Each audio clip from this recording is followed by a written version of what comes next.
council meeting on April 26th. Immediately following that, we'll have a Finance and Operations Committee meeting. Roll call shows that Councilor Osher, Councilor Robertson, Councilor Wingard, and Councilor Grenier are present. And we have one new business item, and that is Order 2163, order authorizing the town manager to execute a municipal quick claim deed to transfer the town's ownership interest in tax-acquired property currently described as map 26, lot 42, Hope Place, back to the prior owner of record upon receipt of funds. Could I have a motion to approve that, and then we'll have discussion? Move approval. And a second, please. Second. Motion moved and seconded. Sophie, do you have some additional information? We did receive some information about this. So the only information that I have is that this property was acquired for non-payment of property tax. It has a total assessed value of $47,400. That's land and buildings. It is someone's primary residence. And a family member has stepped in to pay most all that is owed. The issue here is that we would be taking a smaller administrative fee than the policy would direct me to collect. There are some special circumstances here, and staff is recommending that we accept the funds that have been paid and that council authorized me to quitclaim the property back to the prior owner of record. And this is consistent with our desire to return property that is required through tax foreclosure to the original owner when possible. Any questions on this motion? I see none. We're ready for a vote. Is Nancy with us tonight, Sophie, or are you doing this? I'm gonna do this tonight, if that's all right. That's just fine. And I'm just gonna use my screen. So I'll say, Councilor Osher.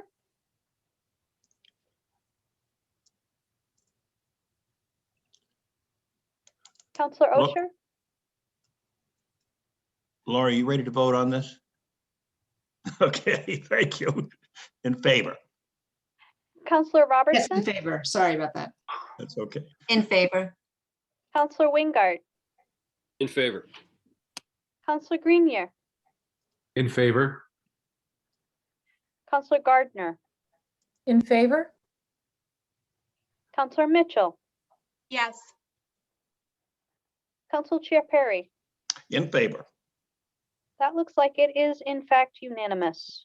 Great. So that ends our business for our special council meeting. And I will take a motion to adjourn our special council meeting, please. So moved. And a second.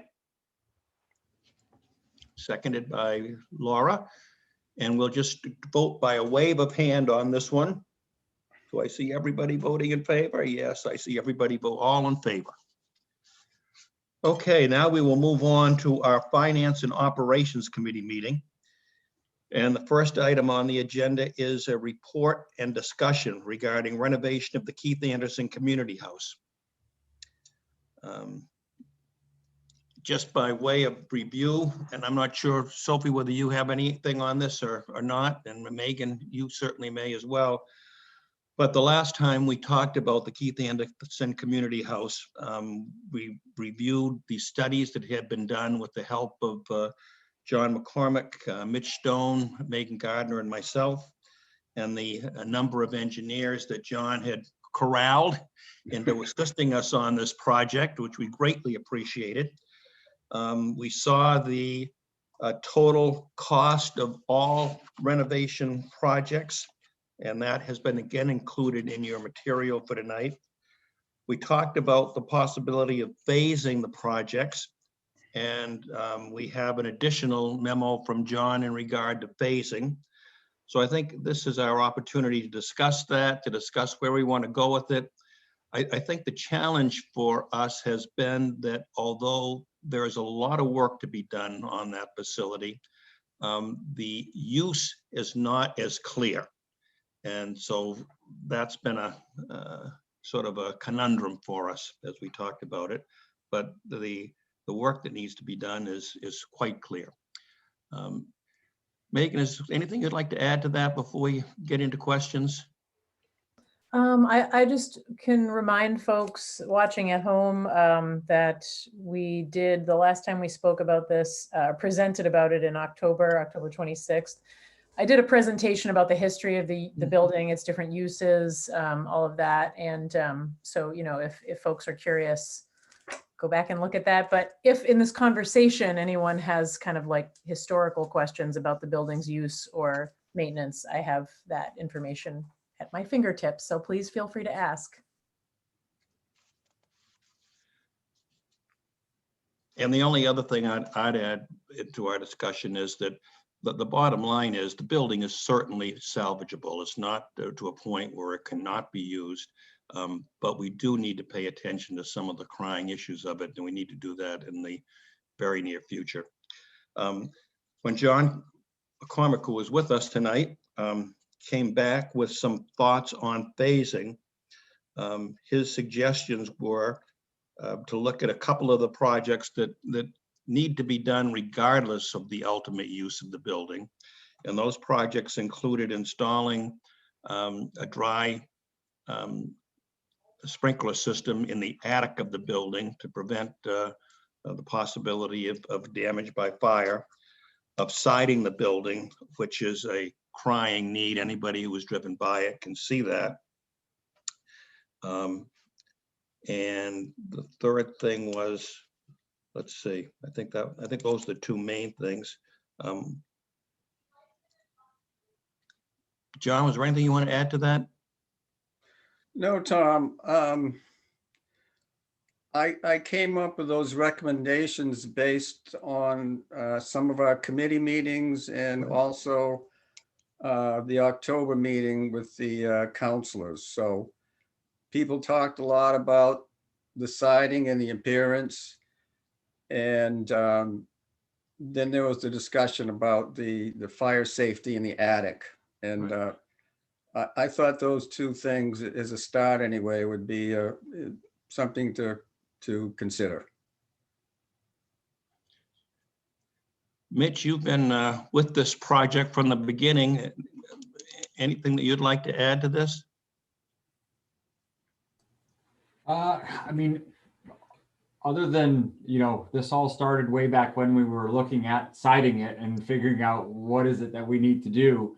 I think we've talked about it a lot, and there's a lot of things here that, you know, kind of need to be addressed. And obviously John has done such a huge amount of work for us on this. And I truly appreciate it from a staff standpoint, because I don't know where I would have started had I not had John leading this. So I want to give him a lot of credit and all the work he's put in on this. So, but other than that, I don't have anything to add.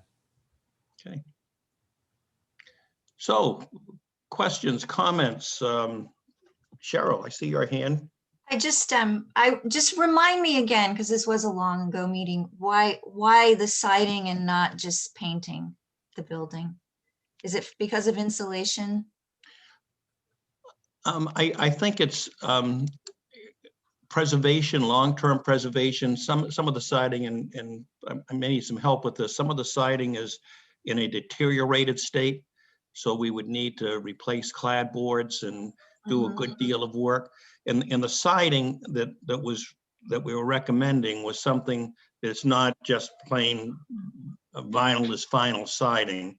It's a product that looks very much like the original clapboard. It's a synthetic product that looks very much like clapboard. Okay, thank you. I just needed to be reminded what was happening. Thanks. Laura?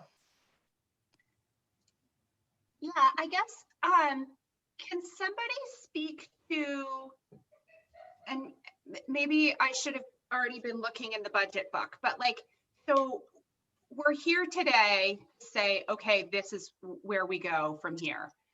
I guess I lack clarity on like, what's the vision for this building as far as what it's going to get used for, what the demand is going to be for it, because that would impact, like, are we doing like a basketball skills clinic in the upstairs? And so you put some grates on the inside of the windows, but like, why or why not? Or and are you having kids in there for after school programs, and why or why not? And so to me, like figuring out some of the decisions, that stuff matters. Like, what are we using it for, and how much is it being used? So that speaks to how much money and how much work we want to do on it. So that's where I'm coming into this conversation from. I am also not sure if somebody can speak to, like, if we say yes to half of this work, how does that directly impact the budget? Yep. So I know we're presented with a budget that's kind of on a high end. Is like, what level of funding of this is a part of that? Yep. Good questions. I'm going to let Sophie begin to tackle it at least. Yeah, so I'm going to start with the last question first. This has a big open space in your budget. It has a placeholder for a project that needs to be addressed in some form or fashion, and no funding in it. So we would either need to look at the borrowing to do it, or allocating a phased approach, or putting about 250,000, if I've read the estimate correctly that John provided, aside to put siding on and address the sprinkler system. Does that sound right, John? Yes. So the reason that we're here today, and we started this like 3 years ago, is it started with a question that I had in a budget where we were looking at putting siding on the outside of the building. And at that point, the estimate that came to me was not $200,000, it was $75,000 or $80,000.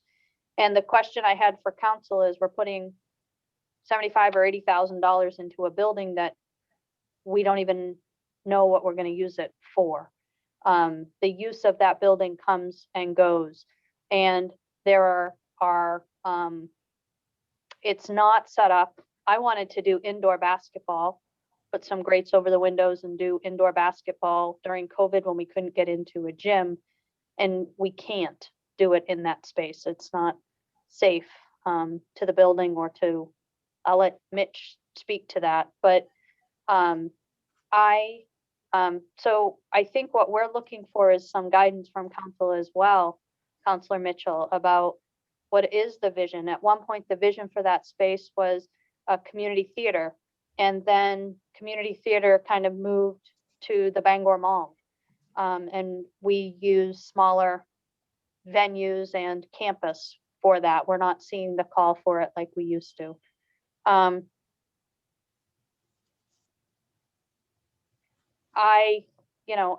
I mean, I think that's part of the issue that we have, is that I don't know that there is a clear-cut use or vision for that space. Mind if I elaborate a little on the, Please. from the subcommittee perspective? So a big part of the work that we've been doing, and obviously things got slowed down a bit by COVID, but a big part of the work that we've been doing is to assess what is possible. Well, first of all, assess what needs to be done to preserve the building, and things that need to be done to bring the building into compliance with the 21st century, like ADA accessible bathrooms better than they are now. Things like that. So what needs to be done, and then what are the possibilities that could be done inside the building? If we did X, then we could use the building for Y. If we did Z, then we could use the building for A. But we never, our charge on that committee was not to come up with a use, but to look at possibilities. And so we've now gotten to the point where we have a lot of really great estimates about the things that should be done to preserve the building, the things that should be done to bring the building up to a better version of code than it is currently, And then also a list of things that we could do were we going to use the space in various ways. But the various ways part is really where Tom and I need all of council to chime in and brainstorm. And then also, I think we're here today to talk about, is council willing to put the money into the preservation piece, into the upgrades to ADA and things like that kind of piece, and then, you know, in the future to talk about the vision. So the phased approach to me, unfortunately, ends up adding cost, but in some ways, the fact that we're dealing with COVID now and can't use these spaces, it gives us a little more time to think about the how could we use the building while we decide what are we going to do to preserve the building, and are we going to do that right now?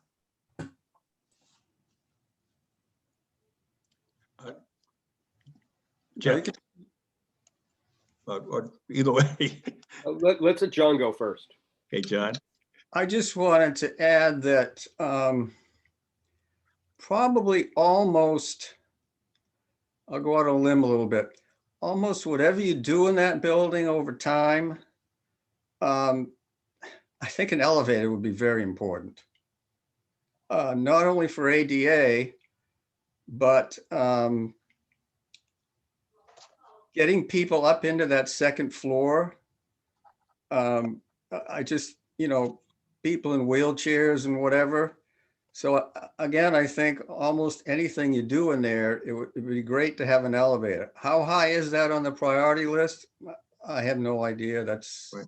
Something you people would have to decide. But I just thought I'd throw that out to think about. Jeff? Yeah, I had two thoughts. One is I recently spoke to a resident in town who expressed some interest in starting or restarting the performance series that used to go on there, the weekly cafe or monthly cafe that went on. And so I know that post-COVID, we may see a resurgence in some interest with that. I'm also aware that with the big renovation project that RSU 26 is doing, there's going to be a performance space that will have some community access that was built into the school board plan on that. So I'm kind of saying two things. I know there will be people that want to access a performance space. Perhaps Keith Anderson could be used for that again, but there's also the possibility of using this other space. So that sort of muddies the waters, but brings in another piece of information. The other thing I'd like to ask, because I remember this is, you know, prior to when I was on council, but I remember seeing part of the meeting where you discussed this last fall, and I don't really remember what you talked about specifically about the second floor flooring. And I'm hoping that maybe Mitch or John can speak to that. So that's a good question, Jeff, because when I looked at the follow-up of John's message, it looks like they talked about carpet squares. I don't know that that's the best direction to go in from a standpoint of what has been in there with the wood floor and kind of how it's been used. So that might just have been a decision by them when they put this together. And John, maybe you could speak a little bit more on that. The other thing I wanted to just bring up as far as the phased approach is there is some challenges with the phased approach when it comes to the ADA compliance, because it's based on how much renovation you do. You then have to bring the building to a certain amount of compliance. So that cost isn't as easy as, okay, we're just going to do this. That may add to what you need to do. And that's why it's become really tricky in there, is because although we are compliant based on what we have today, when you start to do work, we do need to bring it up to the codes of today on a ratio basis. So.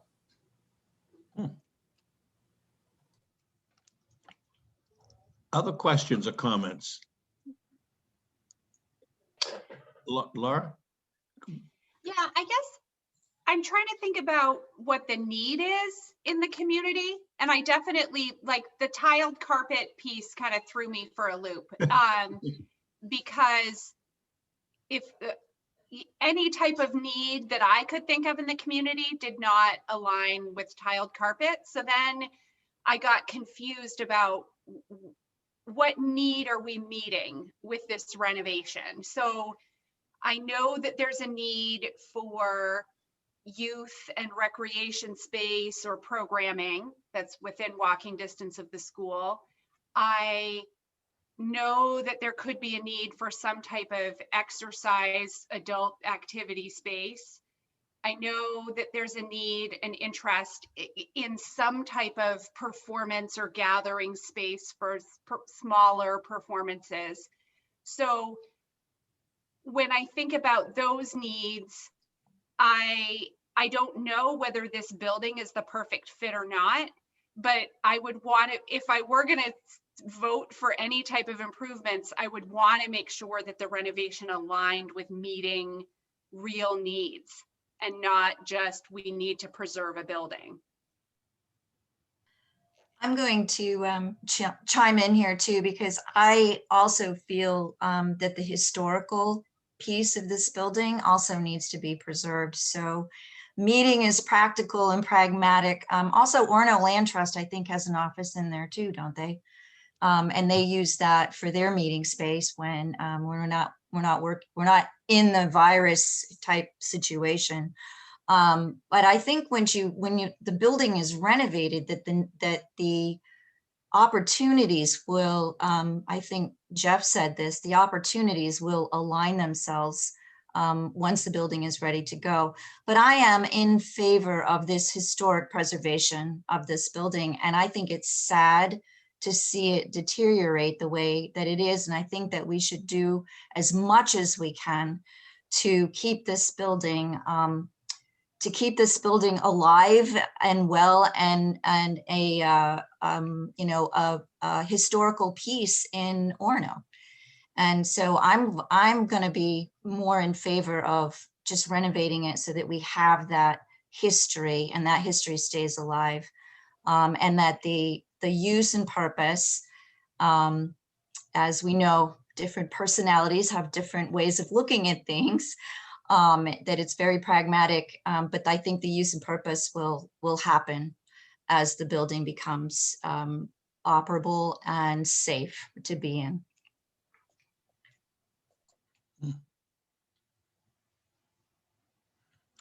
Anybody else have any comments? Laurie? I think that it's important to keep the building. If we own the building, that we should maintain the building, and it's no longer meets the historic. It's been altered so much that I don't think that from what the presentation was in October, that it would not go on the National Register of Historic Places in its present condition. And then to get it back to the condition that would be considered a listed building would take it down a whole floor. So that's not doable, but it means a lot to people in the community. And so I feel we as a council have an obligation to maintain it, or to decide that it's not a building that we want to maintain, but that we do want it to be, be managed by a nonprofit, for example, that's a community-based organization, and therefore not, even if we contributed to it, it wouldn't be a town building anymore. That's one possibility. Another possibility is that we have the community members help us vision what we would do with this building, because the idea of having it be a place that we can have these coffee houses that used to be quite common and were a really charming part of Orono's gathering community events. And we do have, since then, we have more arts organizations that are doing activities in Orono. But the kitchen does not really serve as a kitchen. It's probably in the place where it would be a good place to put an elevator, because it's over the lobby on the opposite side of where the stairs are. So the back part of the building where the bathrooms are, if we wanted to have a kitchen, that might be a place that we would put it. Be whole new, that'd be huge amount, investment in the building to make it something that serves better and meets all the ADA. And since we're not doing anything with COVID in public buildings, it's hard to remember exactly all the things we could have and did do with that building. I know that when my kids were little, that's where the rec program was, and the downstairs wasn't the meeting spaces and offices it is now. So I guess when I do this work for a living, I always say the first thing before I encourage anyone to spend any money on a building is to imagine what it is they want that building to be now and in 5 years and in 10 years, so that the money they spend now is not something that gets dismantled in the future. Or and in buildings that I've worked with where they take an incremental approach, people get very invested in the incremental approach. Even if you find 5 or 10 years down the line that you are going the wrong direction, people are very uncomfortable with not following through with the plan from a previous time. And that's what makes the planning at the previous time the most important planning there is. So I love that we got a background of how the building was used in the past. And I know that I really value that building and in the ways I and my family have used it in the past. But I would love to have a meeting of people who are visioning, especially since we've gone from $75,000 to side it up to a huge number. So that's my thought is I applaud Councilor Mitchell for asking us what's the plan what do we use the building for. So and then the other question I had is on page 5 of the packet that we got, there's handwritten notes that say hazardous material remover 30,000, and that's about the same number as the demolition and site work on page 4. That's 32,000. So is that what that is? I guess so that a second thing beside the planning question is, what is the hazardous material? And that has to be removed. Asbestos and lead paint, Laurie. We had a company come in and look through the whole building, and that's what they found. That is the demolition and site work number, the 32,430. No, that's a different thing, Laurie. The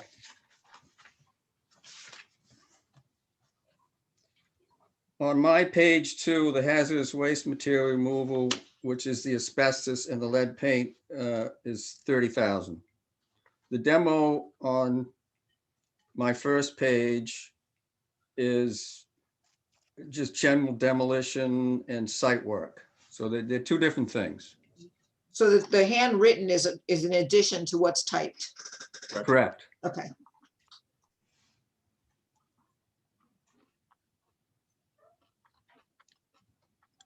So I guess I just, I mean, listening to this, it's kind of funny. It's tough because I think that on the one hand, it was easy on the not easy, but on the subcommittee, like we had a very specific task, which was to just to look at the condition of the building and figure out what could be done there and get costs for it.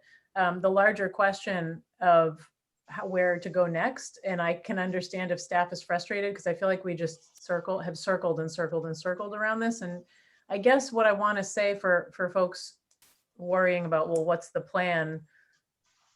And I worry about that too, but it's our job to come up with it. So basically, I feel like today, the first question for staff that staff want to know the answer to is is council interested in investing in any part of this project, in any aspect of this building? Second, is council willing at this point, because we're in COVID times and we can't do anything inside the building anyway with the public, is council willing to move or interested in moving forward with these kind of first priorities like siding and the dry sprinkler system? And then third, council needs to come up with, if council is interested in a community use for this space that would require additional renovations beyond that, that council's job is to figure out a mechanism by which to determine the use of that building, either by council deciding amongst itself what it thinks the community use should be, or devising a mechanism to get that feedback from the community in some capacity. But I feel like we've gotten to the point where we can't ask staff to keep doing that work for us, and we have to do that work now. I agree. Agree. Laura, did you have something? The dry sprinkler system, it was my understanding that there's a sprinkler system in there for kind of the health and safety Mhm. needs of people in the building. So this is for the roof. Why is it a priority? Like, is it not, if it's not a health and safety issue, then why is it a priority? John, do you want to tackle that one? Yes, Counselor. There is a sprinkler system throughout the building, okay? It's what they call a wet system, because where those sprinkler pipes are, the building is heated. Currently, there is no sprinkler pipe in the attic whatsoever. So that's the danger of the fire. If something happened up in the attic, there's no sprinkler up there, you could lose the building. The attic also is not heated, which is why you require a dry sprinkler pipe that doesn't have any water in it. So that's the difference. Does that answer your question? I guess so, yeah. Can I, as far as where we go from here, it's whatever plan that we come up with, it seems like we need to, further on the agenda, or at some point on the agenda, we're talking about another building. And do we use that for rec space? It just feels like we need to kind of assess what space we have in our community for potential recreation and gathering, and figure out how to leverage that effectively and include this in it. Because I don't see how you justify, considering where we're at budget wise, adding space if we can't even maintain what we've got, and then it's not even meeting the needs for what we want it to meet. So I guess I think this is a bigger conversation and not just about this one building.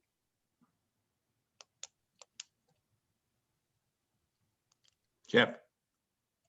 Yeah, I kind of see two, the term recreation, I really see that there's two areas, right? There's recreation opportunities that we provide to young people in town that involves all the kind of traditional rec opportunities that our kids have participated in over the years.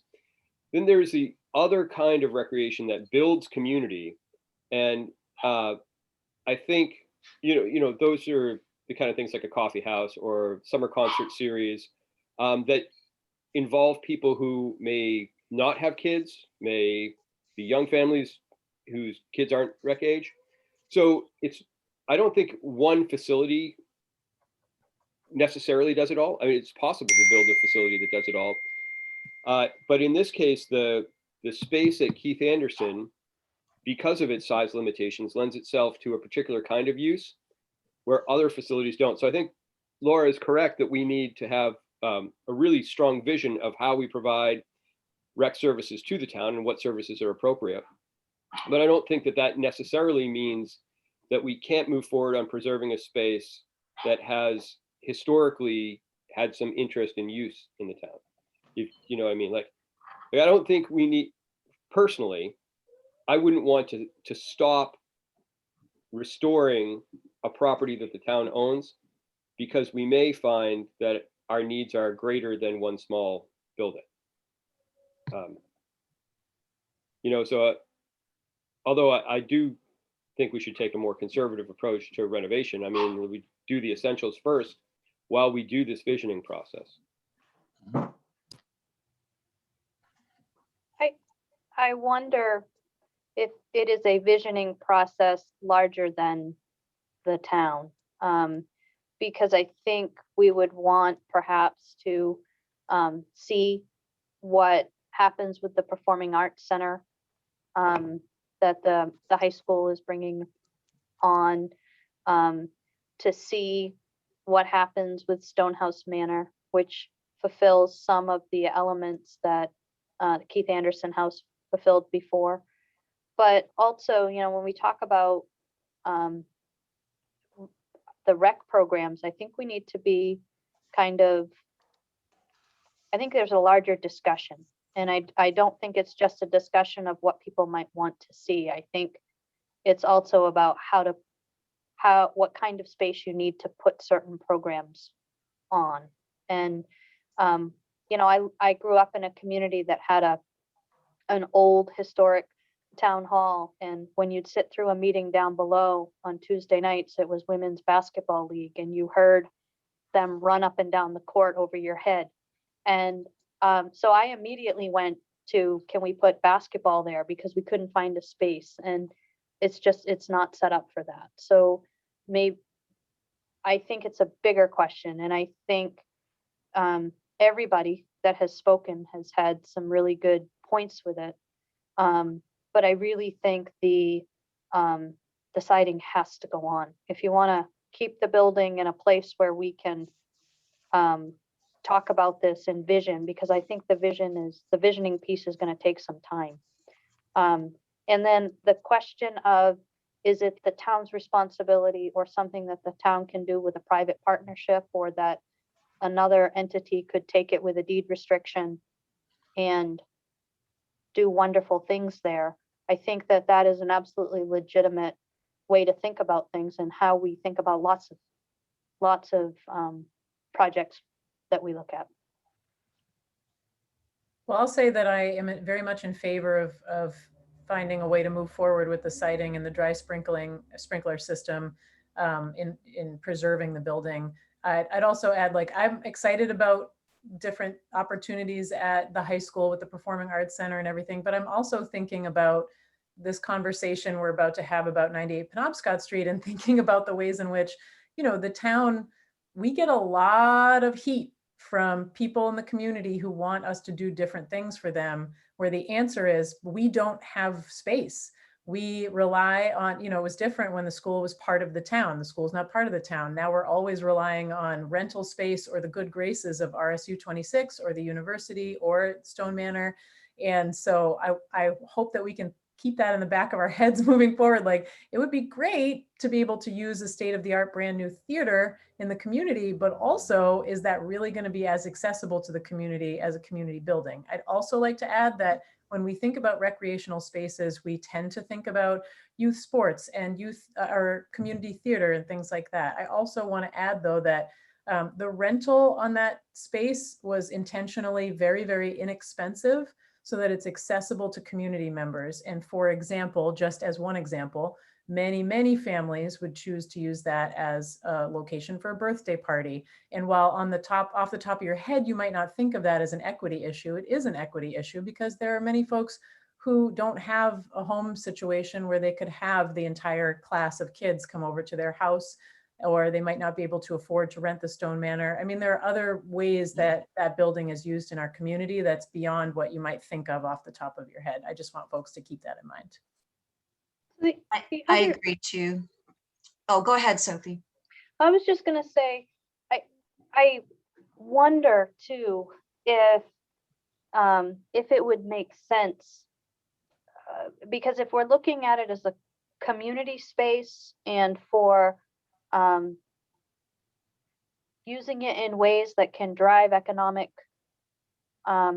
efforts in the village, as an example, might help open up some funding opportunities off the general fund.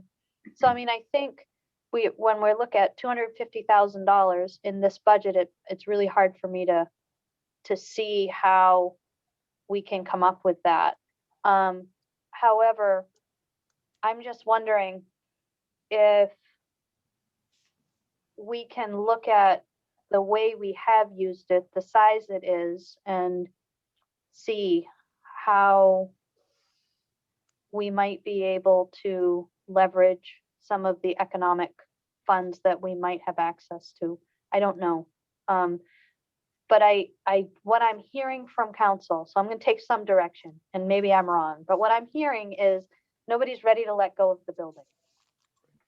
And what I'm hearing is everybody is frustrated with the level of what it looks like with its facade.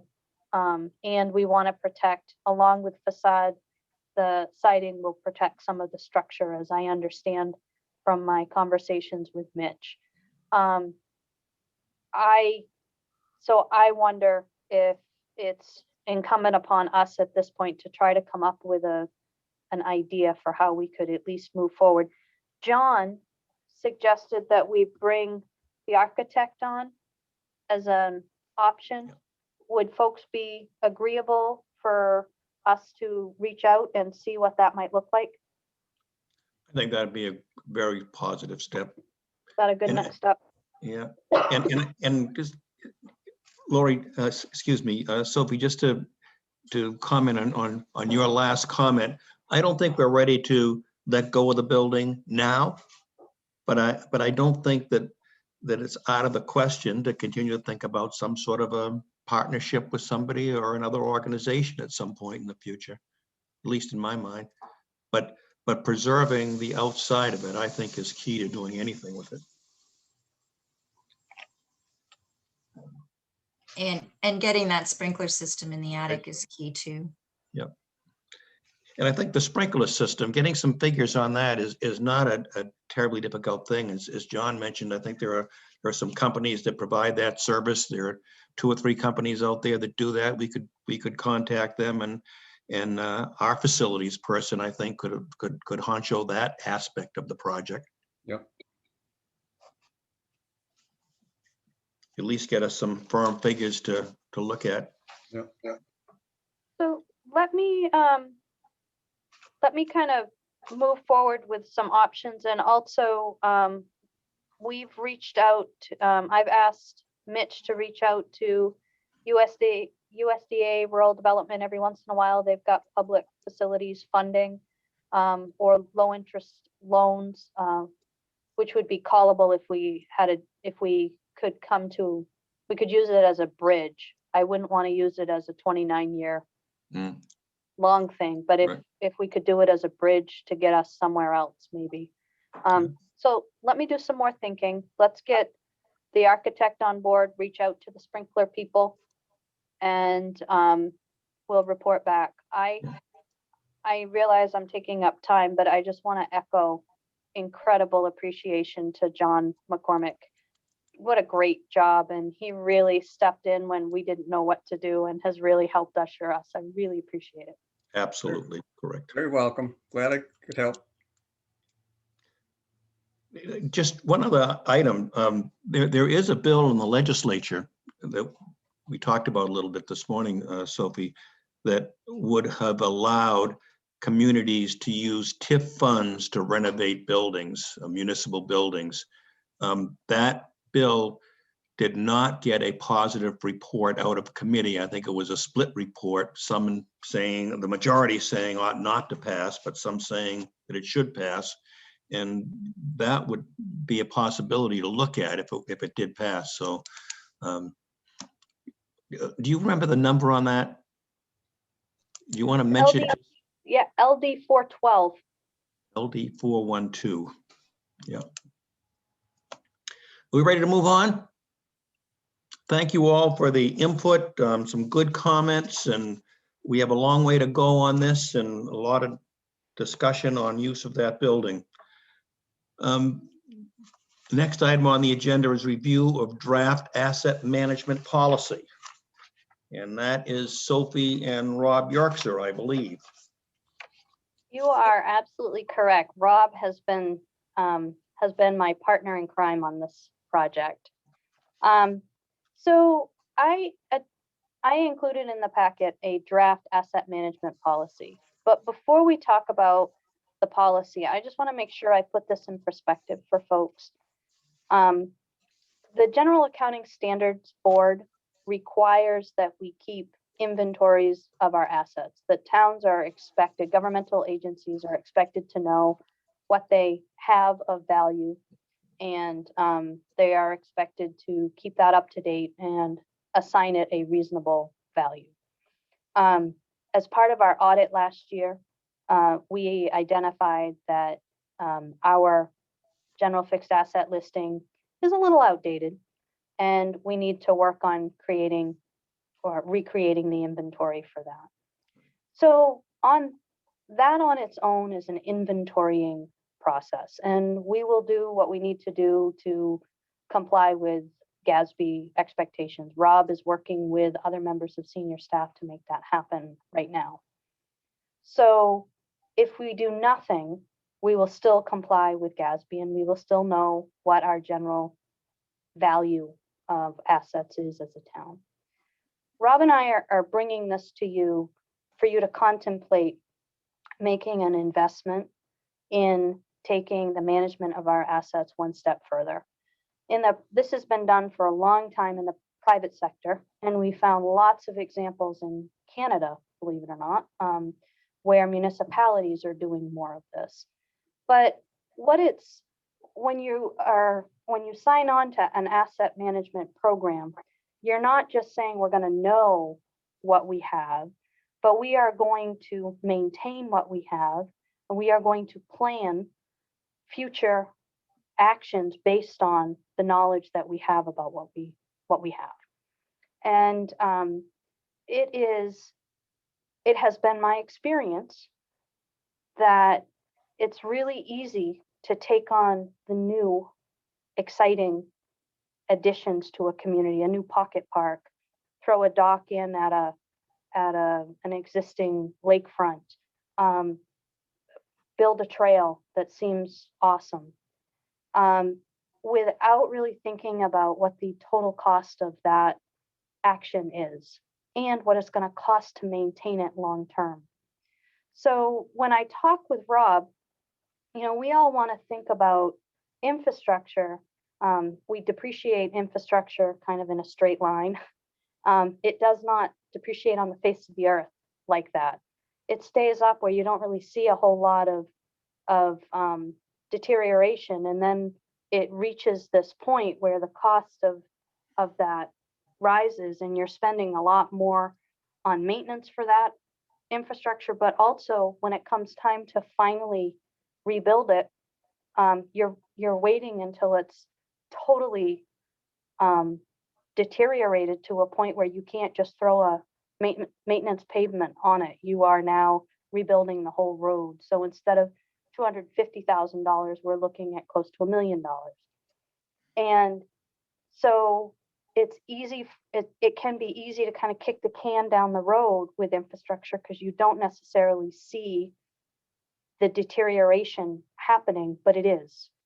And we wind up in places where we don't have the money to support the infrastructure that we have. So it's not just around the public works infrastructure.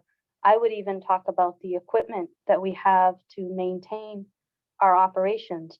Plow trucks cost $200,000 a piece. And it's not something that we can just go without. The ladder truck, we are starting to see the lifespan of that. We're nearing the end of the lifespan of the ladder truck. We're seeing repair bills of $14,000 and $15,000, not because anybody's doing anything bad with it, but because it's getting old. And when we go to replace that, that's $1 million piece of equipment. And there aren't a ton of grants out there for people just doing general operations to be able to fill that kind of stuff. So in developing an asset management program, the idea is to wrap our arms around the long-term need to sustain and manage the assets that we already have, and to put plans in place to be able to reasonably maintain those assets, and a structure in place when we think about bringing on new assets of the questions and the process to look at whether or not it really makes sense to bring that new asset on. And moving forward, this is not cheap. This would require the council to set stewardship of its current assets as a high priority, and likely require a little bit of software, I think, to help us. Rob and I are going back and forth on that. I think it depends on where you guys end up.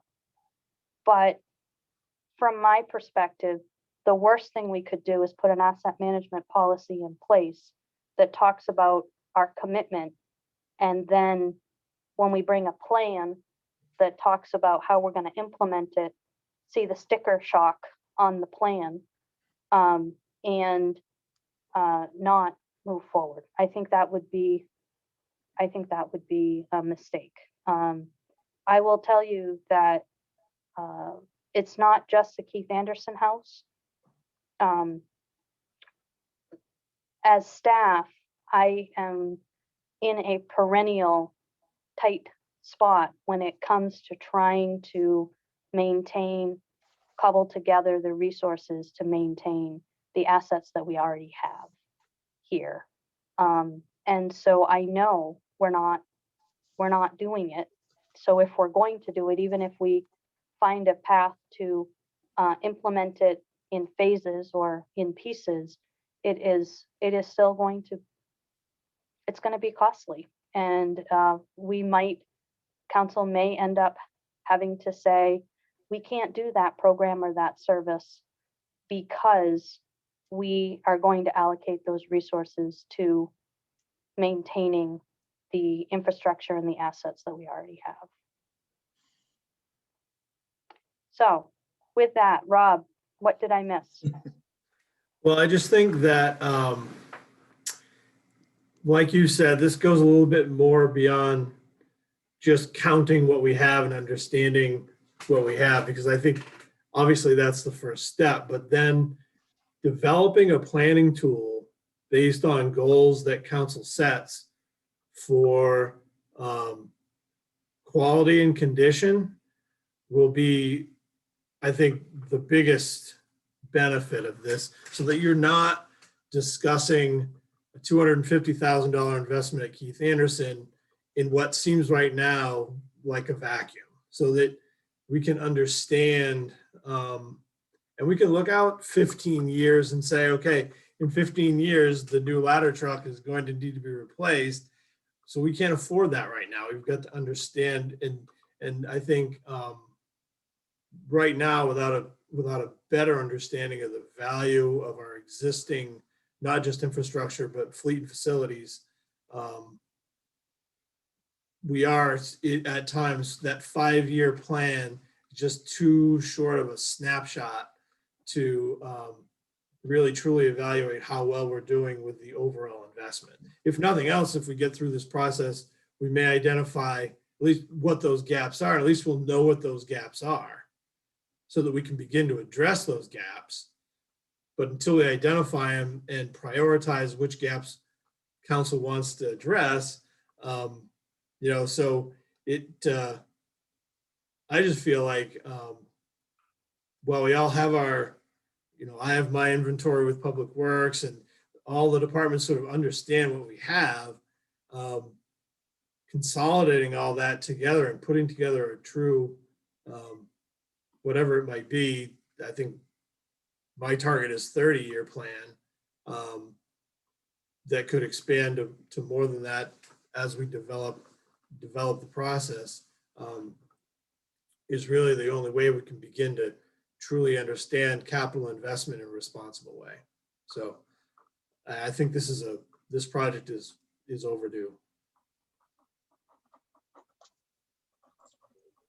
Can I just ask, this is my only question that I had with this was, does the asset management plan also include the costs associated with those assets, like insurance and things like that are kind of indirect costs as a result of the inventory? Is that factored in at any level? Or does it need to be, maybe? Or does it not? Yes, it will need to be. Yes, like when we begin to make decisions on lifespan and those types of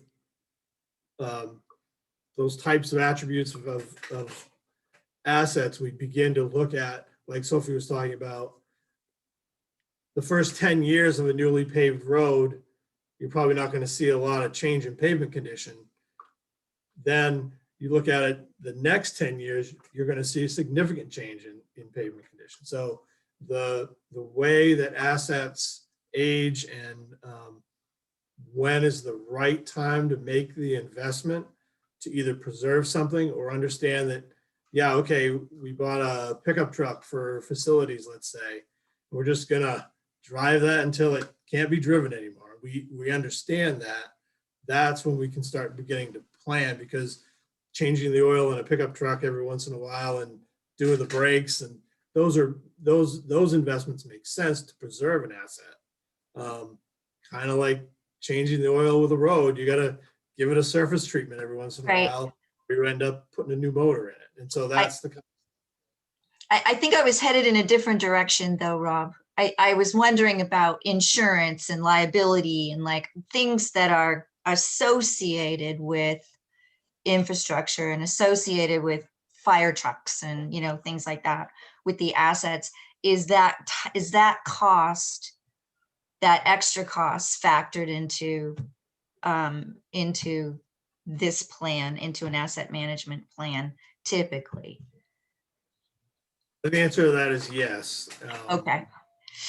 And how we do that to make it make sense, because a lot of the how we maintain things will come through the policy as goals that you set, and then staff through our asset management plans will show you how that is going to look cost wise. But yes, there's always going to be costs associated with lifespan or operation of an asset, as well as its replacement costs. Okay. More than that. Thank you. Yeah, thanks. Other questions? Laura? I love the idea of this and the information that it'll provide for decision making, and also that I think Orono has a lot of assets and provides a very high level of service, and I do worry about sustainability. So I think that this would be a really helpful lens and way to look at that. Sophie, you alluded to there's a cost with it. And so to me, like, fully on board with the idea, but what are we talking about to make this happen? So is this a budget item that we're discussing really? Or is this just an idea that we're discussing? No, I think when Sophie was talking about cost, it kind of, if we get through the process and council has identified goals, we're going to come back as staff to council and say, okay, based on what guidance we received for how you want your assets to be managed, here's what it's going to cost. And I think that's, correct me if I'm wrong, Sophie, is the concern is that we're going to, through this process, identify some pretty big gaps in investment that we're not making now that will rise, I think, in priority. And so that's kind of what we're concerned about, is that, you know, just when you really get the full picture and you understand the whole breadth of the cost for investing in our infrastructure and fleet and facilities, there might be a little bit of shock there when the numbers start coming out, I think. And I don't think that would be any different in any community in the state, that there'd be a shock after you go through this process, or in the country in general. Look at the talk we're having now about infrastructure in our nation. And it's the capital investments that we don't realize as part of our annual operational cost. You know, every year that we use that ladder truck as the example, I'm going to take Rob off the hook a little bit here and talk about the ladder truck. If that ladder truck is $1 million truck and it's good for 10 years, which it's good for longer, but let's just pretend it's good for 10 years. In an ideal world, you're putting that money aside every year so that when you need another one, you've got it and you can just pay for it. And we know we're probably not going to be able to do that. We're not going to be able to back up and fill our coffers to have that level of reserve sitting there. But I think what it does is it puts front and center that, you know, we have certain priorities. From my perspective, as an employer, one of our most important priorities is to have a safe working environment for our employees. That's like the general duty clause. What we would be putting up there as a priority is to invest and maintain our current assets as a priority, not we want to do all of these other things and we'll kind of push the investment out because it doesn't look like it needs it today. It's recognizing that every day there's a need. And when we push it, it just gets more expensive or becomes an emergency. So what's it gonna cost us to have this? I guess is what I was wondering, like, if this is free, like this is just a new Yeah, approach that you guys are gonna take with your time? So in my brain, I am hoping that we will find, I do think as a communication tool, some of the asset management software that is out there is creates reports and analytics that are beyond what at least I can do with an Excel spreadsheet. Rob might be able to do it. I don't know that I can. And I think if we could find a reasonably priced piece of software, it might be worth it for us to invest. Without that piece of software, if we're not looking for easily published and understood analytic reports and more Excel spreadsheet, we could do this. It's about allocating staff time, which I would argue would be a fundamental piece of operations. And it's about gathering information and bringing it back to council. The cost would come if we did look at software, and we haven't even started that because we're still in the inventory phase. And it also comes as a political cost to council, because if we flip things around and there are great ideas on the horizon that you can't do because we're looking at our assets differently, that puts you guys in a different position, which is kind of why I want to bring it to you, and not from a management standpoint. This, I think, is sound management and the way we should manage the town. But there is that other level that is more about council than it is about me. Am I helpful? I don't think anyone who's sat through a budget season with me over these last 3 years would be surprised to hear me say I want council to be put in that position by a plan like this, because we have a lot of folks in the community that want an extremely high level of service, and I don't fault them for that. Everyone wants a high level of service, but when it comes time to go through the budget and look at what the mill rate's going to be, then we get a lot of pushback about that. And there's always this conversation about, well, why can't you just do it 11 months out of the year? And then during budget month, there's like, well, why are you raising my taxes? So, and obviously something's got to give. This can't just be this perpetual back and forth between the council and the taxpayers and property taxes. We don't have enough money to run this town the way that people who live here would like it to be run. And that is not necessarily something that needs to burden the taxpayers. There are other issues involved. So I would love to be in this scenario. And one of the things that I like about this management plan is that it kind of reminds me, and I'm sure this is no accident on Sophie's part, but it reminds me of the process that we've been going through to sort of codify the best practices of public safety. Like, they're happening, but will they happen in perpetuity regardless of who is running those departments? In some ways, I was reading this and thinking about Rob's excellent asset management when he's always coming to us and telling us about how he solved some terrible problem with some piece of equipment and got us a good price and, came in under budget and all of this stuff. And I'm thinking about, like, there's a lot of staff members who have this institutional knowledge and who understand what's on the horizon, but council doesn't always have that information. And the public certainly doesn't have that information. And I like a system that we can codify so that there is an asset management program that's going on regardless of who, works for the town, who heads what department, or who's on council.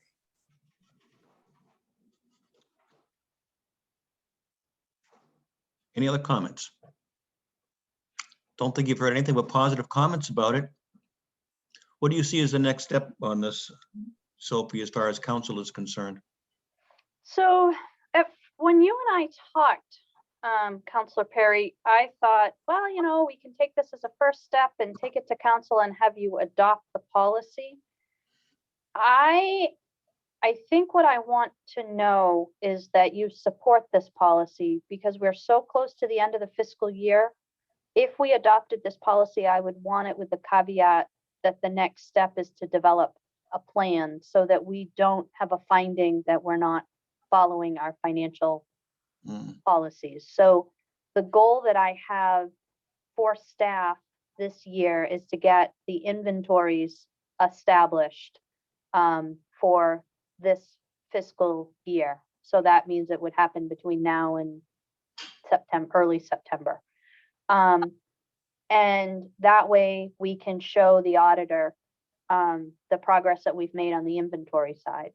On the one hand, I would love for you to adopt the policy because then I know that when we are creating a plan, we can fall back on what we know you'll accept because you've adopted a policy. But I don't want to get caught in the position of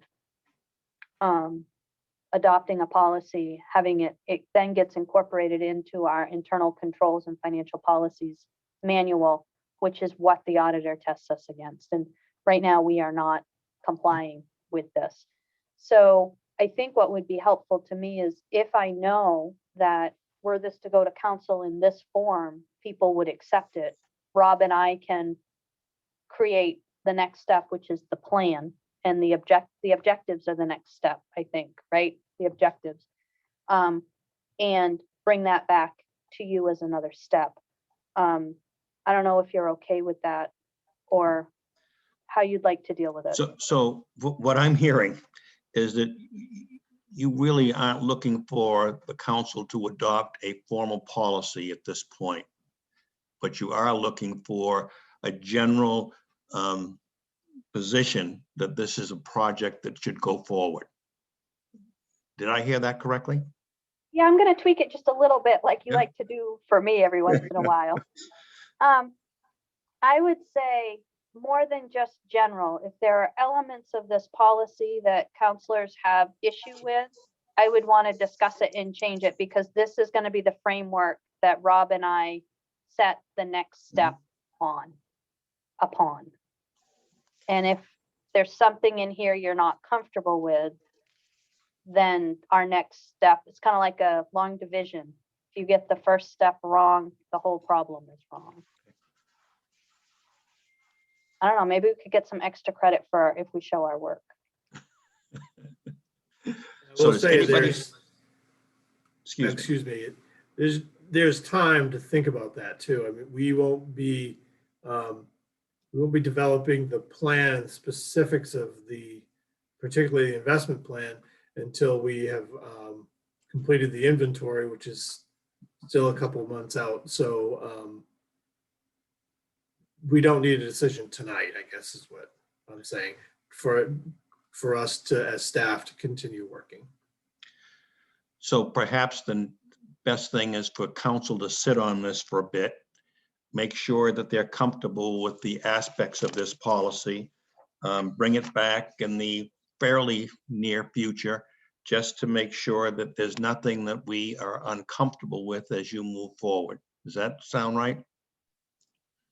That does. I think that sounds great. And I can pencil this in for the next month's agenda to give you an opportunity to read Great. it, but not so long that you might forget what you read.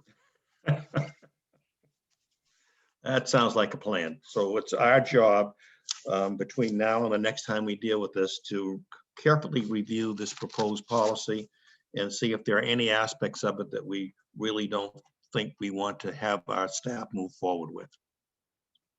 Okay? Ready to move on? Item 3 is evaluate facility of redeveloping town-owned property. Evaluate the feasibility of redeveloping town-owned property located at 98 Penobscot Street, former Public Works Garage, for recreational programming. Am I looking at you, Sophie? I'm going to start that. And I have both Mitch and Rob here, and Megan, I think, is in the background. So this is on the agenda because it is an idea that staff came up with to try to meet the constraints that we are under with regard to providing some more, some larger, more robust indoor recreation space. So we have heard from council, from candidates night, from community members, that there is a desire to expand Parks and Rec programming. There is no doubt about it that a variety of things have caused constraints in Parks and Rec. And with investment, I think we can open up some possibilities. So the idea that, so right now, I don't have space under the town's control to put activities in: volleyball, basketball, pickleball. I don't know, if I gave Mitch and Megan an opportunity, they'd throw a few more things out at me. So earlier this year, I asked Council Chair Perry to join Mitch and I with a conversation with the superintendent of schools and the facilities director for the school system to talk about trying to be able to get into the school more for our rec programming. And what we learned is that the school too has significant constraints because they're offering a whole host of wonderful programs that they're not 100% sure how things will shake out with the new construction, but that there will be some opportunities for us. Those opportunities, when I talked to the superintendent of schools, she agreed that gym space, you know, that all-purpose gym space is going to remain very constrained for the school and the town to try to both use it.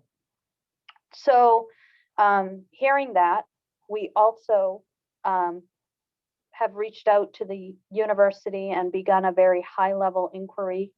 They have some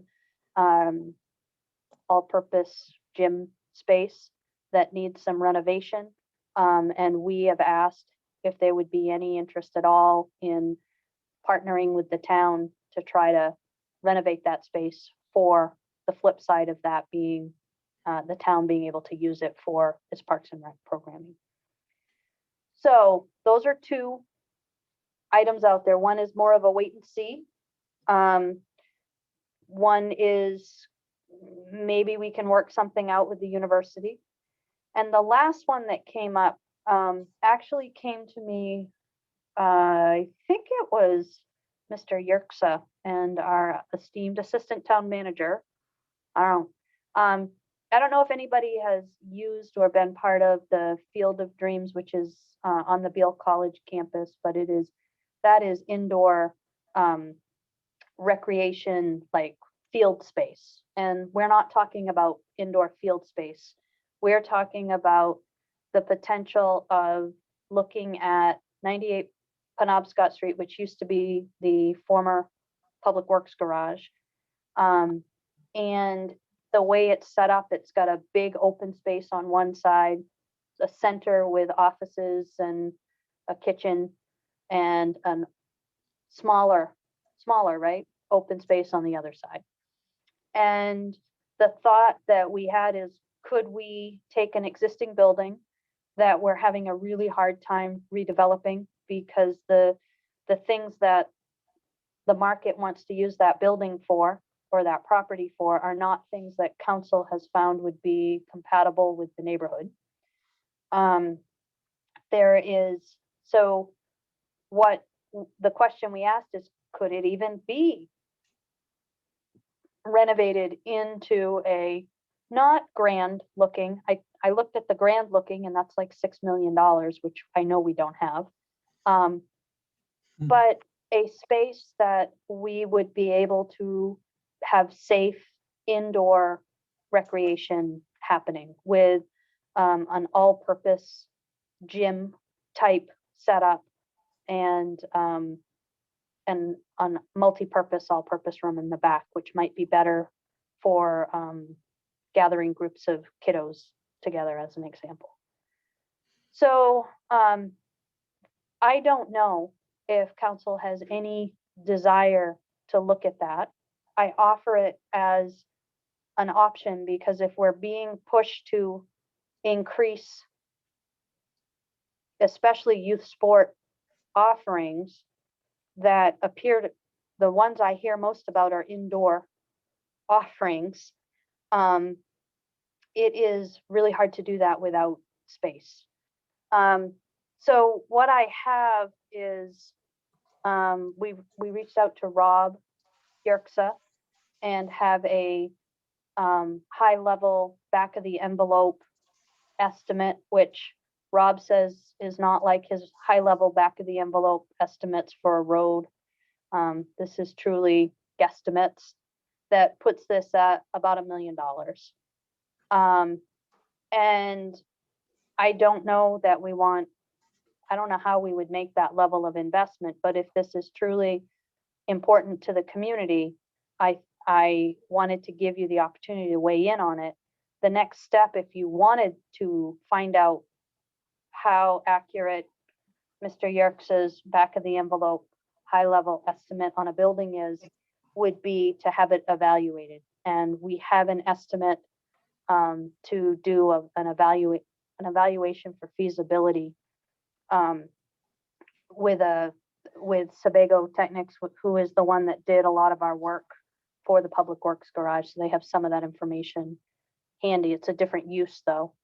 And that estimate is for $18,900. So I don't know where to take this, but it is an idea. And I don't want to hold it through the management lens because this seems like it is a council service level question. And I don't know if I've confused everybody with my presentation. I think, That's a question, Cheryl. yeah, I think this is a wonderful idea. I've worked with the parents and kids in Orono, as several of us have, for 3 or 4 years. I haven't lately. But the biggest, I mean, really, Parks and Rec is a huge part of our community. It's a big job. I think I told Megan that once. You got a big job. Parents want this. An Orono Community Center, I think, would also be economically feasible in the long run. I think if we're trying to attract families and we're trying to attract families with children, I think that's a wonderful thing to do. The neighborhood, it's my old stomping grounds. The neighborhood is in total approval. I mean, I think the last thing, or what I get asked is that, you know, they're not going to put another development in there, or they don't want that kind of traffic, but they don't mind having the traffic of children and kids, and they totally see the need for this. So it's a parental need. It is the neighborhood is in favor, and it will give us a robust Parks and Rec program, which parents are asking for. And I think the time has come for that kind of thing. And I think it's a wonderful use for that space. One of my questions is that, and Rob can answer this, is that a 3 acre? How big is that lot down there? Is it 3 acres or 2 acres, something like that? About the usable part of it, yeah, we'd have about 3 acres to work with. Okay, and so when I see that, I also think that it's not just an indoor space; it can also be an outdoor space too. At times, and even an after-school program. I mean, I think it meets the needs of this town in ways that people would be grateful and appreciative if we could do something like that for them. Other reactions, comments? Gee. Lori, I think it would be fabulous to have a rec program space. There's no doubt. I don't think we have a challenge with attracting families. Right now, we're attracting families that can afford to live in Orono because we have a paucity of housing that's, or a small amount of housing available for people who make median income. And those houses that are available to be purchased are so to have such disrepair that only people who have median income but have some other means of supporting the renovations can buy here. So I love the idea of some kind of rec community program space. However, I don't think that we need it to attract people. I haven't heard about the various, I don't recall, and perhaps we did, my apologies if we heard about people who wanted to use that space for something other than what it's zoned for. Because that is something that we had talked about it being that would go back on the tax rolls, and that would be good for our town. So, and $1 million, I don't know where we would get $1 million, but so great to have vision. Certainly something that that people in the community would support, that they would want it. But then back to what Megan said, people want services, but they're not always willing to pay any more than they're paying now. We already have a pretty high tax rate in our town because we have less tax producing properties than we might have if we focus a little more on getting some people who pay taxes to occupy spots that could be developed. comments? Laura? Yeah, I guess this goes back to kind of an overall look at the assets of the town, the space that the town has, and meeting needs. From what I've heard so far from the community is that this type of facility and this type of programming is what people want and are craving. And so I, in that regard, kind of concur with what Cheryl is saying. And so if I'm looking at $2 million investments in town space, I would prefer this over the Keith Anderson Community House, which I don't know what needs it's meeting by fixing it up. And what the to me, that's a more expensive thing to maintain, even once you put the $1 million into it. So I don't know that this is the best option for our town, but if you're asking me where to invest $1 million, I would say this over Keith Anderson House. So I don't know what specific direction you're looking for. You didn't describe a price around the humane option. Like, that seems like the lowest hanging fruit and something that we should really be understanding. And so if there was a price tag on that, I think that would be helpful. The initial price tags are probably going to come in around, we've seen numbers between $175,000 and $350,000. So, I don't know where it will land. I also don't know if it is 100% possible, because as I think it's Councillor Osher says, the wheels of government turn slowly, and getting everybody at the university on the same page turns kind of slowly. So I guess I throw this out here more as, this is an option. The university is potentially an option. We have not discussed it, and we don't know what that investment, if they agreed, yes, town, come fix this space for us. It's right on the edge of campus. It would be great if, easy access for community members. And for that, you can use it for 1 hour a month. Probably we would decline, right? So I think the devil will be in the details and how formal they might be willing to get.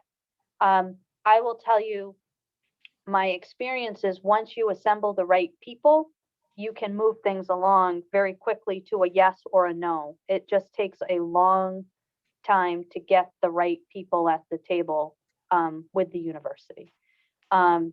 So staff has no particular place that it is saying we should go. What we are saying is we've heard the need. We are trying to find options for you. Reaching out to the school, it is very clear that just assuming that we can get into the school for all of our needs is probably not a reasonable assumption, that the school is doing what it needs to do to support its needs. And that they have some availability for us, but it's not what we are hearing would support the programs. It's when we are hearing the programs people are asking for, what the school can offer won't support that. And so I think we're looking just for some general direction. Are you interested enough in 98 Penobscot Street to do a feasibility study, which I think is an important piece? And also, can you understand that if we renovated it, it's not going to look like the $6 million rec center. It is going to look like a renovated steel building, which is what it is. Now, we can be pretty classy and make it look like a really nice renovated steel building, but that's what it is. The other part of that is that as part of what's included in the scope was a comparison to say if you put so many dollars into the existing facility, if you just demo the existing facility and build something new based on programming, how much would that cost? So you'd have some comparative numbers to kind of help in the future make decisions. And we would get that kind of information from the $18,900 fee from Tobago. Yes. What about the environment there? We know that there are some concerns of contaminated materials. I don't know about inside. We've talked more about outside than inside. Would that be something that they look at as well? So they already have. We've had an assessment done, both of the building and outside brownfields assessment. We didn't find anything outside the building. However, because it's a public works facility, the assumption is that there's something there, which is where we came up with, depending on the use moving forward, we have a VRAP there. Depending on the use moving forward, there are some things that need to be done on the site. So if we were going to have fields there, we I think could get away with just putting down material, loaming it, and having fields. If you were going to put any housing there, it would require a greater degree of investment in the grounds. So inside the building, I think inside is fairly well stripped of all hazardous material, correct, Rob? Yeah, we did that. I would be concerned about thinking about a recreation facility on a site or in a building that we weren't confident was going to be safe and healthy for the young people that might be there. I'm sure we all would have that concern. So I'm sorry, I've just been waiting for time to dive in. In theory, I love the idea. And also it's a piece of property that we have not been able to find my first impulse was, obviously I want to get it back on the tax rolls, but we haven't been able to find a suitable match in that regard. And so there's a lot about this that appeals to me, not the price tag, but a lot about it appeals to me. The only question I would have, not only is $1 million a lot, I mean, $18,000 is a lot for a study. I mean, it's not a lot for what the work they're doing, but it's also a lot of taxpayer money. So my question, I guess, is, I know that okay, so you know how I always use the analogy about like the sidewalk plow, and like, if you want to go for a walk that day, it's like the town never clears the sidewalk, but if you were in your house, you wouldn't notice or care. So in some ways, I'm wondering about the lenses that we're wearing, or the tunnel vision we might have about what the community wants. Because I know, and I'm a member of the young parents of young children in this town, and I know that there are people in that community who very much want something like this, or programming to happen in a place that the town provides, and are very, very vocal about it. But we also have very large, perhaps even larger populations, like seniors, for example, in the town, who may not be as loud or vocal and may not want the tax dollars to go here. So I guess my question is, I don't want to dive like barreling headfirst into even the feasibility study on the assumption that like this is what the community wants, because we're hearing what might be a very loud, very vocal, but not extremely large portion of the community. Or maybe it is an extremely large portion of the community, but I'm not sure if we're just seeing it through our own tunnel vision or our own lenses as the parts of the community that we regularly interact with, if that makes sense. And I don't know how to find the answer to this question, but I think it's an important one to consider before we move forward with allocating funds. I would counter that anyone can use the community center, regardless of whether you're young or old, that if you have an inside gym, people can go to walk, that a community center is a community center for all of our residents. So it may be open, for after school programming or weekend programming for kids, but it's a community center is available for everyone to use. So that might be some place that people could go in the wintertime, to walk, any age population. And that's an important point. I just want to make sure that when we're thinking about this, we're thinking about how do we meet the needs of the town, not what might be a small but very vocal part of the town, if that makes sense.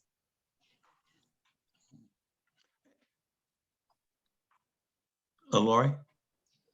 I appreciated that Councilor Mitchell asked for a little bit of clarification on the university option, and thank you for the response and quoting my thoughts on, government takes time. However, what I missed is where that spot would be.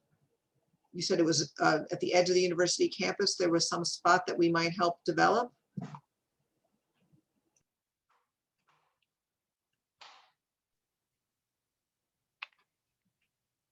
Sophie, I guess that was tossed to you. Yeah, no, I'm trying to think, because I just have opened up conversations with the university, and we haven't had lengthy conversation.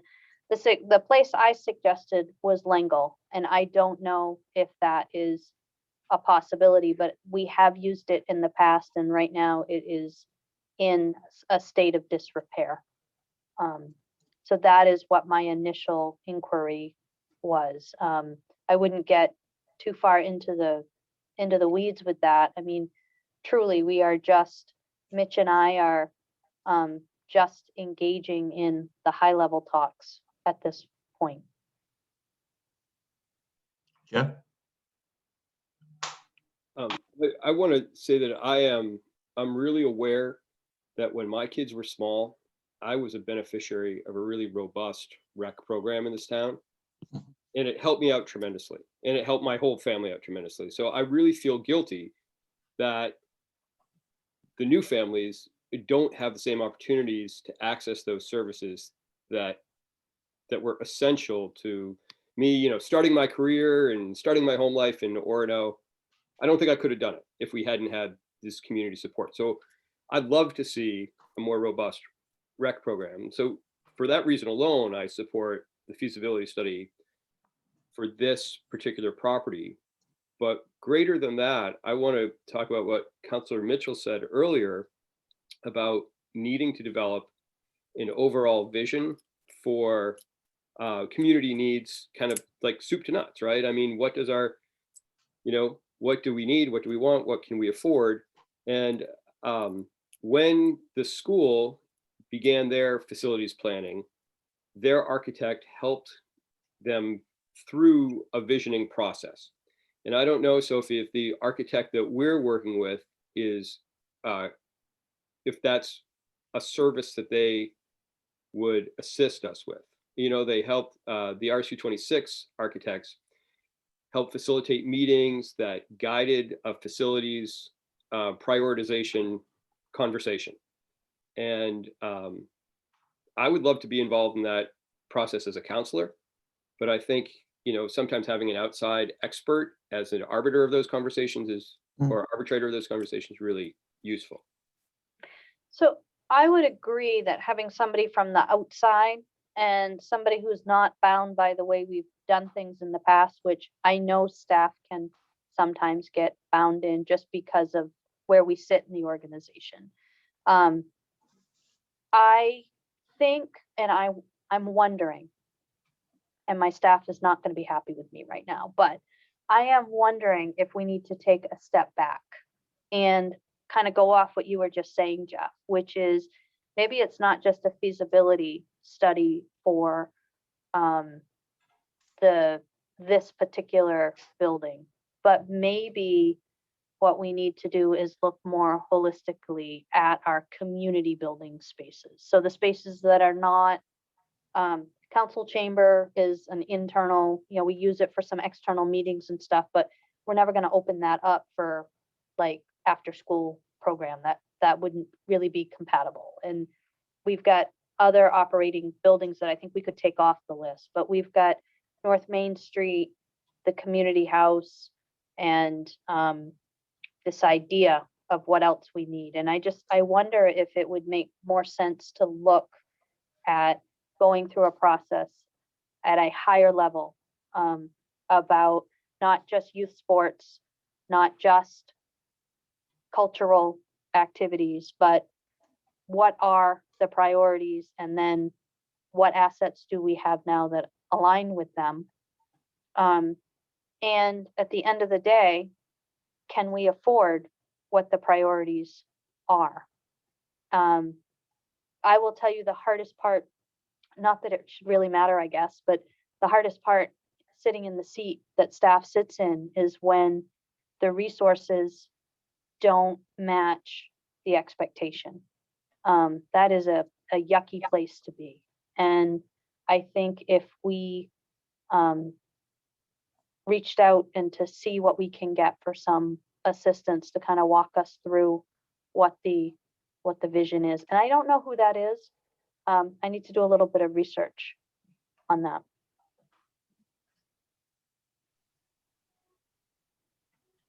Doable research. I like, Sophie, what you've described.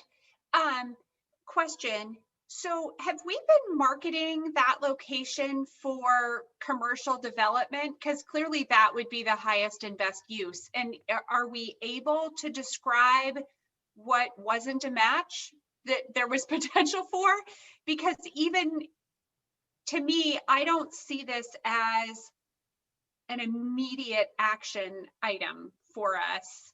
I think there's some potentially like neighborhood revitalization priorities that maybe come first, and maybe you think about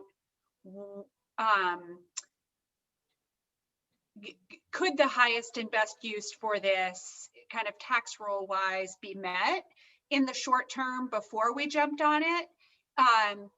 So I'm curious, like, are people knocking at the door, but we just don't feel like it's a good fit? Or is this really languishing and we don't see a way to turn it around, and here's this incredible opportunity? So maybe somewhere in the middle. The knocks that we have gotten on the door thus far have primarily been from construction companies. So it was used as a public works garage. They're companies that saw it as a place to store their fleet, to, you know, their home base of operation.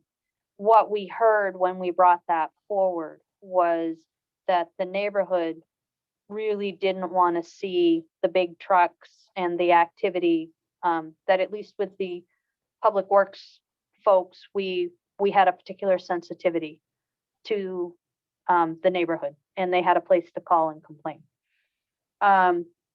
The other place, so we actually went out, council had, we talked with council at one point about the possibility of using it for multifamily housing. There really isn't enough space there. There's not enough acreage that would really work for that. We've reached out to both, to the abutting housing complex. They have no interest in picking that up. The closest place that we got was an individual who wanted to put a single family house there and a small kind of garage, kind of home-based business, wanted us to give him the property. And so when we said, you gotta give us an economic development kind of argument if we're going to do a public-private partnership. So Dave Mylan has a pretty extensive Rolodex with developers, and he has gone out to them. And what we're hearing is that developing that site is going to be kind of difficult. It is it abuts the back of a student housing complex, and people are not seeing it as a place that they want to put multifamily housing there. So that is kind of where we are at this point. We've cast the net a few times, but the people that we have coming forward are not what council indicated it was looking for. An option that you have, if it's just about getting it back on the tax rolls, is to put a sign out front as a lot, and come up with whatever deed restrictions you wanted to. But it's technically in the commercial zone. It's C2, correct? C2. So it has some limitations on what can go in that zone. I guess I would just say two things. Like, one, don't we have the power to change the zone? And if we wanted to do that, and then two, I mean, everything that you've just described supports the town figuring out what our best vision is for the site then. And so I think what you were describing earlier makes sense, to figure out what are our assets for space, what are our needs for space, and try and align those.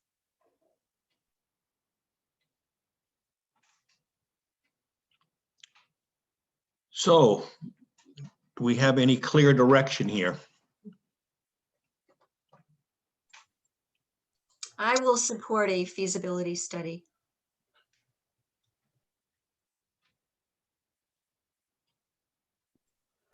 I'd also support a feasibility study, but I don't want that to derail the larger conversation that we should be having about visioning for all our town facilities.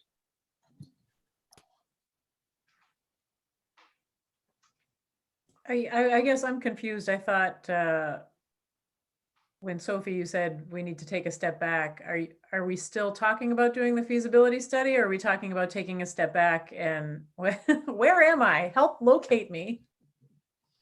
So I was offering a different option. I would see that coming before a feasibility study. Kind of, if you were talking about kind of the chicken and the egg, I would put this at, I would do this first. And I don't know, which is why I'm being a little vague. I think I want to reach out to my staff and also some of our trusted consultants to to help us kind of navigate a path forward. Is a visioning an architectural thing? Is a visioning a planning thing? You know, what I need to figure out kind of who we need at the table, because I think we have lots of ideas at the table, and I think we have lots of desires at the table. So I don't know kind of where to put, I don't know who I'm reaching out to yet. And so I think if we were to end this conversation right now, what I would take away from it is that council isn't taking anything off the table right now, but that we need more background to bring to you. I need to work with folks to move this forward. And I do think I want to talk with our contact at Sebago to see, oftentimes when we've had some of our best results, it's been because we've listened to them as they talk about projects that they've done in other places. So kind of a little interested in that, and maybe also, you know, some other towns, what they have done, if they've had this, been faced with this kind of place. I know compared to several $100,000 or $1 million, $18,000 seems like peanuts. When we look at how we manage budgets and break them down, $18,000 is a lot of money. And what I don't want to do is spend money for something that ultimately we decide isn't what we want. Because I think if we go out and we're really visioning what we want, I would kind of envision some of Evan's circles that he used to do, you know, where he would put the pin in the middle of town and say, this is what we do this far out. This is what people will do this far out. I think we need maybe a little bit of that, which is why I think bringing Kyle on is probably a good idea to our team, and also reaching out for some help. So I think what I would take from this conversation is we're not ready Yep. to have a formal decision, but that council is not upset, that staff is trying to get creative to meet some needs. And I think council recognizes the need for some additional facility use for a robust recreation program. I assume that you will continue discussing possibilities with the university. You won't end that discussion. Good. So we're ready to move on? Sophie has some direction. She's going to come back to us with some more information on this topic. Okay. So the next item is committee appointments to the council's Diversity, Equity, and Inclusion Ad Hoc Committee. And I think that is going to be either Laura or Megan or both. Yeah, I can chime in. So Megan and I were really thrilled to be able to review and have received some really good applications for the ad hoc DEI committee.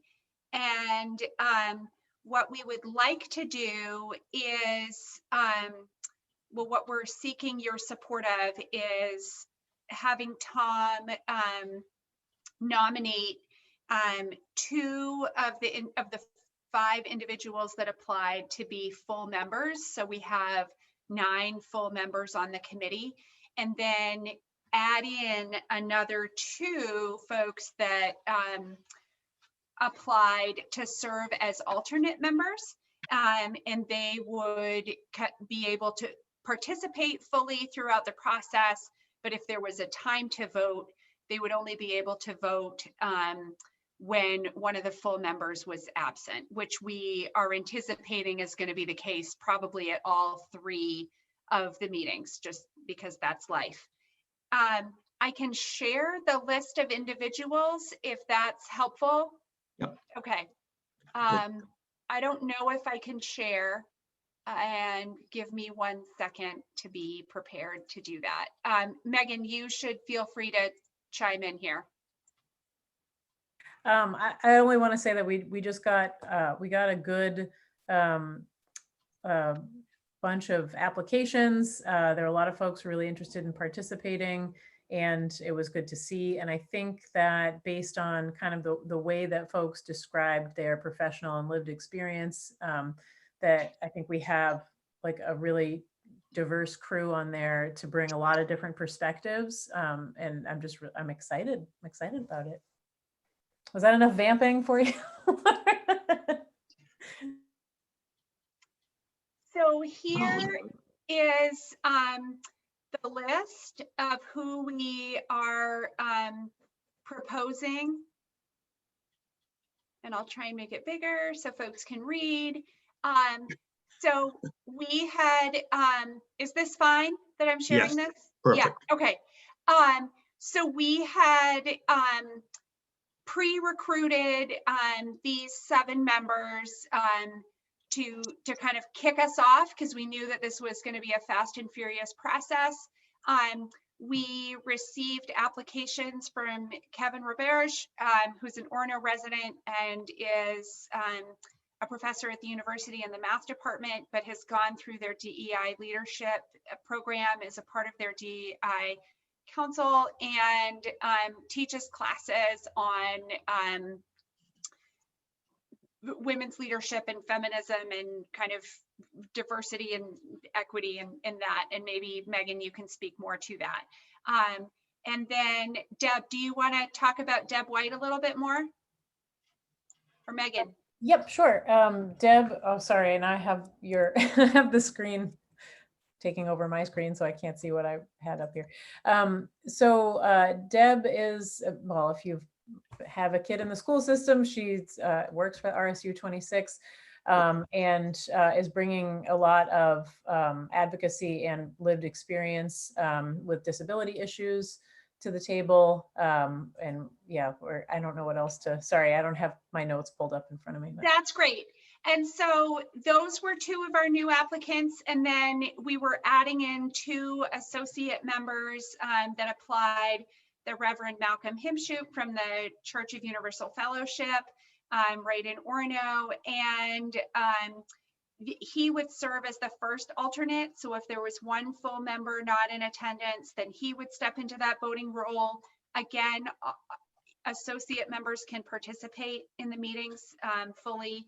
And then the second alternate, Aaron Percival Carter, who is also an Orono resident and teaches at the University of Maine in the sociology department and has expertise in sociology and doing behavioral studies, which aligns really well with the survey that we want the group to send out at the outset. So really excited to gain her expertise on that. And she has also gone through the UMaine DEI leadership training process that they have. So we got approval that Tom would be able to present, or excuse me, appoint. And so I think we're just here to have you, provide a general thumbs up for Tom to appoint, correct? Well, I saw it just a little bit differently, Laura. I think that we're asking council to approve these folks. It's a committee of the council, and I think the first 7 we know that have been technically appointed, but I think we'll include the entire group in terms of approving, unless anybody feels differently about it. Good. So I would ask for a motion to approve the Town of Orono's ad hoc DEI committee. And we've already approved kind of the work plan for them. And here we're looking for approval of this full slate of membership. So if we have a motion to approve, and then we can discuss it if we need to. I'll make the motion. Thank you. You have a second, please? Yeah, have a second. Great. So any discussion on this? We feel comfortable that all of the marginalized areas that we have discussed and talked about are being represented in this group in some way? I'm seeing nods, good. Any other questions or comments? Thank Megan. I have and- a question, I have a comment. Yes, Thank you very much to all for the work that you've done on this. And I'm very pleased with the number of Orono residents. And I understand that the people who are not Orono residents are representing, you know, being leaders at the university and having knowledge about these issues. I would look forward to a time where we have more Orono residents, and also we don't really have maybe the Aaron Percival might have been looks like the youngest person in the group. So we are a town that has elders, and college age students are some of our biggest demographics. And so I don't actually see a person who's an elder, and I don't see a college age student. So I thank you for the work that you've done, but I also would look forward to us expanding our diversity in the future. I do just want to point out that I think 7 of these 11 folks are Orono residents, right? Am I counting wrong? I think just Dina and Darren are not Orono. Oh, and sorry, Anila lives in Old Town. Sorry. And Dana lives in Old Town. And Dina comments. lives in Bangor. Yep. Other comments? I guess I'll add another comment, which is, I don't want to, if other folks want to talk, but I was also like, I'm glad that we're doing the process this way, because several of the folks who either indicated this in their application, or I had private conversations with them where they indicated similarly that they are very, very interested in participating in this because it's an ad hoc committee, and that for some of these folks, it would be difficult for them to make a longer term commitment, but they want to be involved in this stage of the process. And there are folks on this committee who've also volunteered to, you know, if the committee ends up recommending a permanent group of some kind, would if they cannot themselves serve on that committee, would also help to network and encourage. So this is really to your comment, Lori, about, you know, wanting to see, you know, more diversity, or an elder and a college student. And part of this was a time constraint, because we want to get moving and get a committee together. But we're very cognizant too, and I'm sure all of council is very cognizant of, you know, the need for us to never say, well, I don't know, these are the people that applied. So, which is a common way that people are often kept out of positions of power. And so being able to actually recruit and take the time and do the groundwork should a permanent body form would be important. And a lot of these members have indicated that even though they might not be able to serve in that capacity, that they would help in that capacity. Thank you for that comment, Megan. Appreciate it. We ready to vote?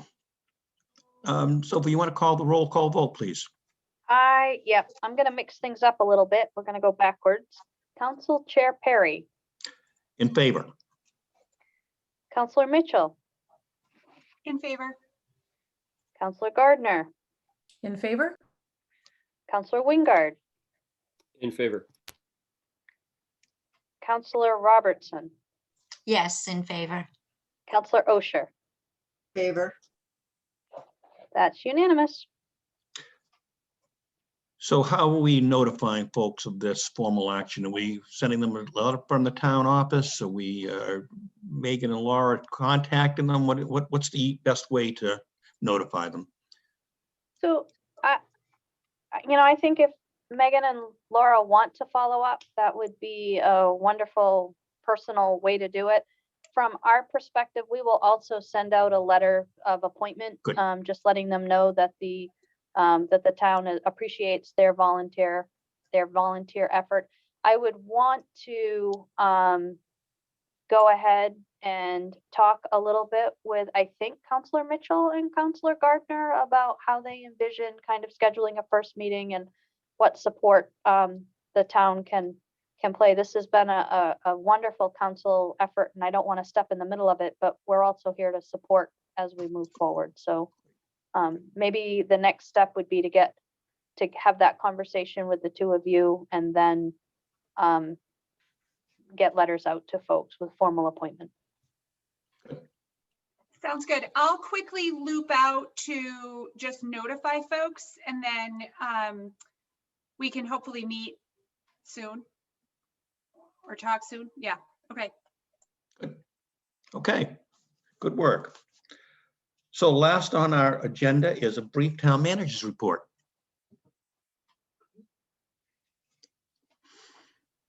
Well, everybody got the budget reports, the revenue reports, the tax collection reports. We have scheduled our interim field audit for the week of May 17th. So we'll have auditors. I don't expect that they'll be here, but we will be in contact with them and sending them materials. The full audit has been scheduled for September, so we'll do it early again. So the financial reports look pretty good to me. We are trending ahead of revenue sharing, which is what we hoped when we established the budget. I was talking to Council Chair Perry late last week, and I estimate that we will, if things continue, we should end up about $500,000 over collected, which is kind of what we were hoping for. There will be elements of under collection that's going to help buffer. So ambulance revenue remains low, and recreation revenue, as we would expect, is on the lower side. Code enforcement is really high because we have the edge, that old permitted project up by, between the mosque and Orchard Trails Drive. They have pulled their permits. So those are funds we were not necessarily expecting this year, which will help the bottom line. Our expenses, the places that we are seeing higher than expected expenses, we've talked about their fire department overtime. We have 2 people on long-term medical leave right now. One of them we're hoping to get back in another week or 2. The other one, we're still unsure when or if there is a return to work date. We are forecasting ahead. We're trying to get a handle on the expectation through the end of the year and forecast how far over budget we're going to be in the fire department.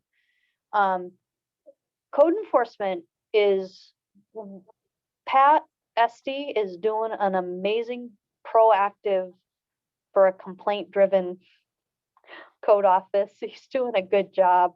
That has come though with some expensive legal bills to help give us some guidance on some long-term projects that we seem to be finally solving, but it's taking some cost to do that. I would hope that we can, at next month's finance meeting, I know a lot of it is, we're hoping to work on the budget. I'm hoping we can actually do a deeper dive in May into the budget. But I didn't know if you guys had questions, and I don't want to keep you too late, but if you have questions about the material you received. So the only other thing, not to embarrass any one counselor, I just want to thank Counselor Wingard. He got a call on a Friday afternoon from a resident who was not happy with some initial service from the police department.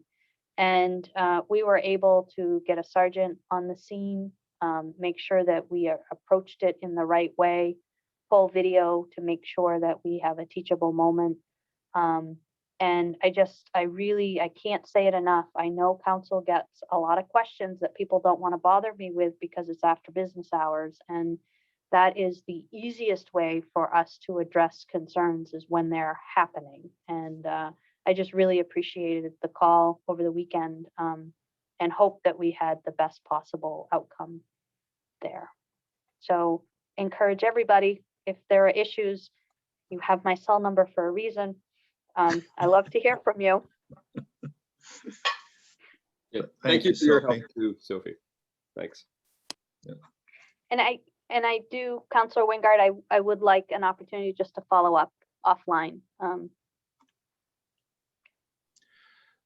We meet next, Sophie. We meet next on May 3rd. We're going to meet to talk about comp plan implementation, and the bulk of that meeting is going to be about rental, our regulatory approach to our rental activity in the community. Kyle has been working feverishly. I have a meeting with my public safety staff, my code officer, and Kyle tomorrow to talk about kind of what that presentation looks like. So we'll be able to get you some slides out in advance so you'll know where we're headed.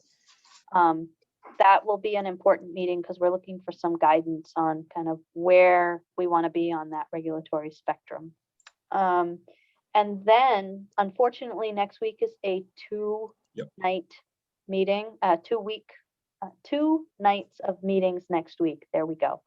On the 6th, we will go over, we will begin the budget. So that's the budget overview, and we will have our public safety team to talk about the public safety budget. Great. Is the rental stuff, is that in the budget? Or you said that wouldn't kick in until the following year? So rental, what we're talking about for rental stuff doesn't necessarily have a budgetary impact. It's going to have a regulatory impact. And the plan would be to try to, depending on where you fall, come up with a plan if we needed to add people to make that plan work. But not for this budget year. Not for this budget year. I think the plan that we would be looking at for this, the rental ordinance development is probably going to take a solid 6 months to get through a well-run program. Okay, so I think that ends our business for tonight. We will see each other again on Monday night, the 3rd, and have a good week. It's going to have some nice weather, so enjoy it. Take care.